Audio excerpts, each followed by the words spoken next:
Bismillahirrahmanirrahim. Elhamdülillahi Rabbil alemin. Vel akıbeti lil muttaqin. As-salatu ve selamu ala Resulihi Muhammedin ve alihi ve ashabihi ecma'in. Sizu bizlarni yo'q yerdan xor haqir narsa ila yaratib, ilm ila aziz qilgan, yaratgan Robbimiz Alloh taoloning o'ziga hamd va sanolar.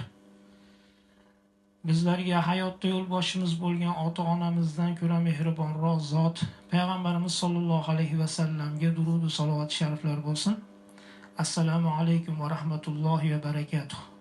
Azizlar, bugun yana sizlar bilan Navoiyni eslab ko'rsatuvimizni eng kutilgan soniga keldik. Mana ustozimiz Husanboy Yo'lchiboyev bugungi ko'rsatuvimizning mehmoni. Ustoz, xush kelibsiz. Ustozimiz Husanboy Yo'lchiboyev nafaqat bizni, balki juda ko'p shogirdlarda ustozi hisoblanadi. Bugungi kunda Qorasuvimizdagi jamiki san'atkorlarimiz ustozi.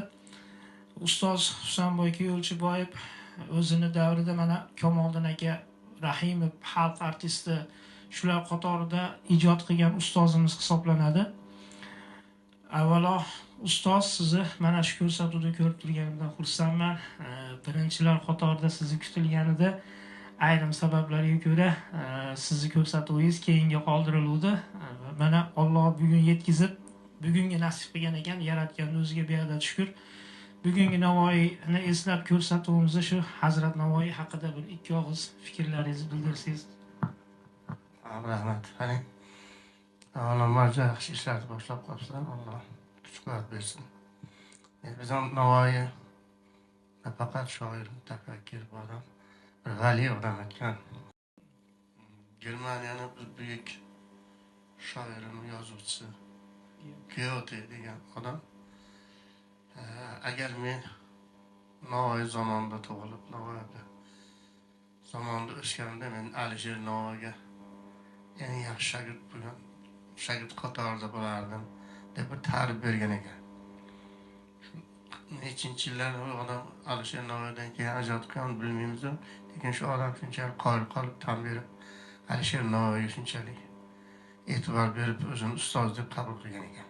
Ustozidek qabul qilgan ekan. Shulardan eshitganmiz. Ko'p narsalar bilan esda keladi, kelmaydi, duo qilamiz endi. Eshitganlar shu. Rahmat ustoz.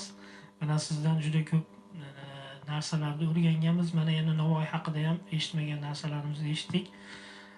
Navbatda endi qo'shiqqa bersak, ustoz.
Abro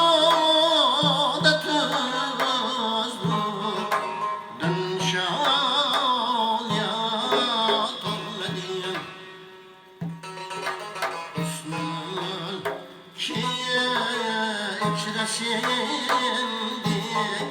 şah zalime gülmedim. İşkı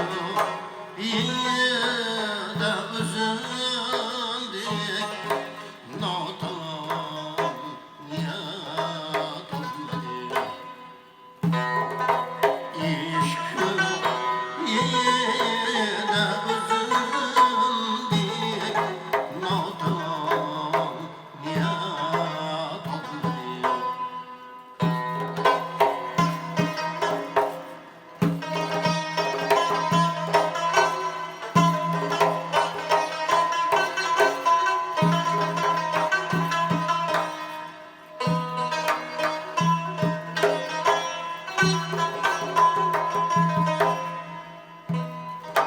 Çubuğum vamuku ver haldı verin kız saçını.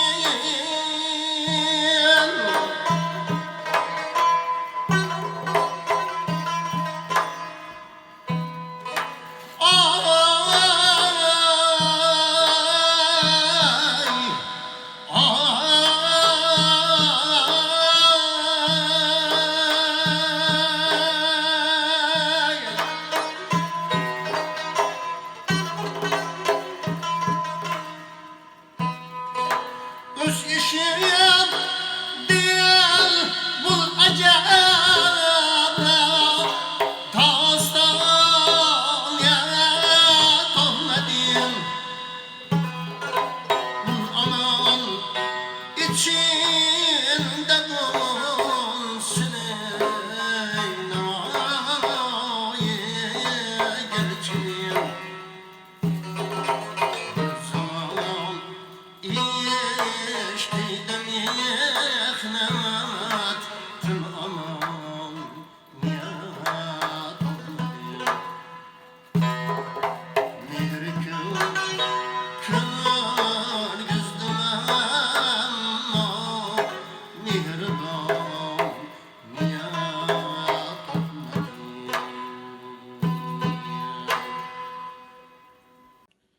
Rahmat ustoz, nafaslaringizga ko'z tegmasin. Haliyam havas qiladigan darajada chiroyli ijro qilasiz usta. Rahmat, boringizga shukur. Shuning bilan mana bugungi Navoiyni eslab ko'rsatuvini ustozimiz Yo'lchiboy Husanboyga atalgan soni mana nihoyasiga yetdi. Ustoz, payqadamizga rozi bo'lasiz. Bundan keyingi yana ko'rsatuvimizda ko'rishguncha barchalarga xayr deb qolamiz. Alloh hammamizni salomat qilsin. Keyingi ko'rsatuvlargacha sog' salomat bo'linglar. Rahmat.